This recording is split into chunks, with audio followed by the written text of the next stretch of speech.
Good evening, you're watching the news on Croatian television. In its latest report for Croatia, the Standard & Poor's rating agency has raised Croatia's credit rating from BB to BB+ with a stable outlook. Croatia is now one level below investment grade. The report notes that at the end of 2017, Croatia's public debt dropped to below 80% of GDP, that it registered its first ever budgetary surplus, and that it registered economic growth, albeit slightly less than expected.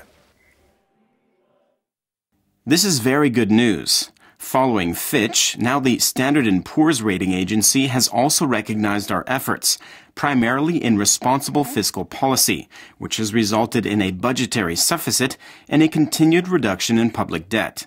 The Standard & Poor's agency was decidedly positive in its review of our tax reform, but also when it comes to government's response to the situation in Agrokor, stating that it expects the restructuring process to pass in good order. The main thing I would emphasize from this report is a view to the future, because I think we should always be looking forward. Obviously, we should be satisfied with the good results we have achieved, but not too satisfied. Instead, we should look towards finding a way to return to an investment-grade rating. A protest against the ratification of the Istanbul Convention was held in Zagreb today. Thousands of people protested against what they believe to be gender ideology in the convention, which they feel is a direct attack on the traditional, cultural, and legal foundations of Croatian society. Croatia is showing which direction it will take in its development, and ultimately, we will see if we choose sovereignty, because all of these people here are sovereign. They fought for Croatia and continue to fight for Croatia. This truly has nothing to do with fighting to stop violence against women, but has everything to do with the fight for more money for NGOs.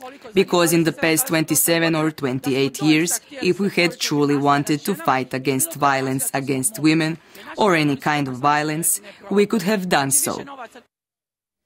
Meanwhile, Parliament Speaker Gordan Jandrokovic believes that there is broad support among the Croatian public for the Convention's ratification. He reminded that ratifying the Convention does not oblige Croatia to incorporate gender ideology into its legal or educational systems. Here's what he had to say about today's protest. We live in a democracy, thank God, and people have the right to express their opinions, and such is the case today. I think it is important that anyone who wants to can, in an appropriate manner, present argumented positions on all issues, including the Istanbul Convention. At today's meeting of its Central Committee, the largest opposition party, the SDP, ejected former SDP Labor and Pension System Minister Mirando Mrsić from the party. The party presidency proposed revoking his party membership after he refused to withdraw his proposed law on contributions. Mirando kicked himself out of the party. I've repeatedly said that people have to know when it's time to take their foot off the pedal. He has been on the path of dissonance for some time now. Today he had a very simple opportunity to remain a member of the party, but he did not want to withdraw his proposal. This is not the end. The negative trends will unfortunately continue, and it is simply a question of time when the winds of change will blow, and then I will return to the SDP. A gathering of pediatricians in Solin today concluded that Croatia continues to face a serious lack of doctors and nurses. Experts say that following years of little or no activity in preparing the next generation of pediatricians, the situation is starting to improve slightly. For years now, we in the Croatian Pediatric Society have been warning about the lack of pediatricians, and this is not something we can resolve in the next 2 or 5 years. We have to look 10 years ahead. Daffodil Day was marked throughout Croatia today. Globally, the day aims to raise awareness about cancer. In Croatia, the day focuses on breast cancer. Each year in Croatia, some 2,300 women are diagnosed with breast cancer, of which roughly 1,000 are terminal cases. Through early detection, more than 90% of cases go into full remission. Our message is clear.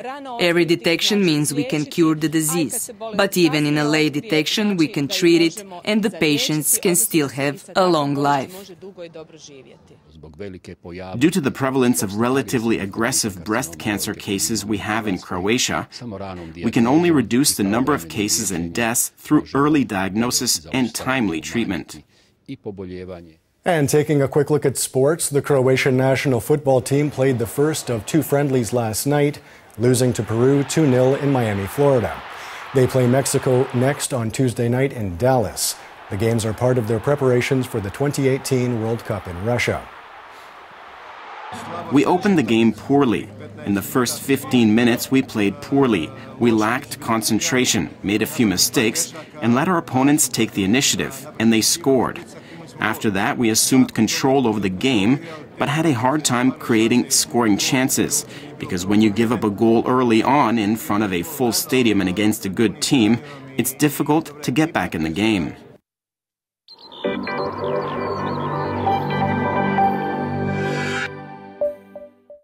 And now the forecast for tomorrow. Overcast in Dalmatia with some isolated showers, especially on the islands. The rest of the country will see partly sunny skies with variable cloud cover. It will remain predominantly dry. The northern Adriatic and eastern Slavonia will see the most sun. The northern coast will see a moderate northeasterly with an easterly and southeasterly in Dalmatia.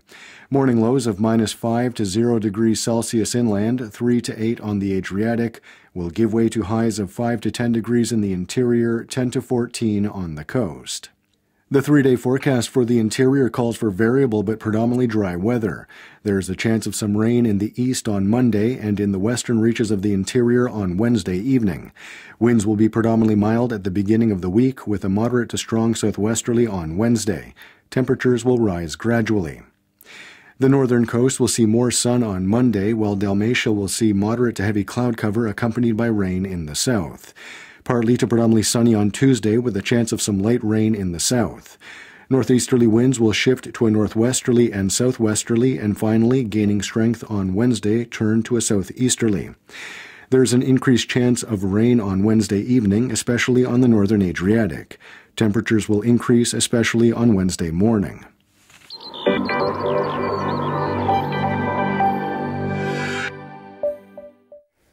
And that wraps up the news. Be sure to join us again tomorrow night.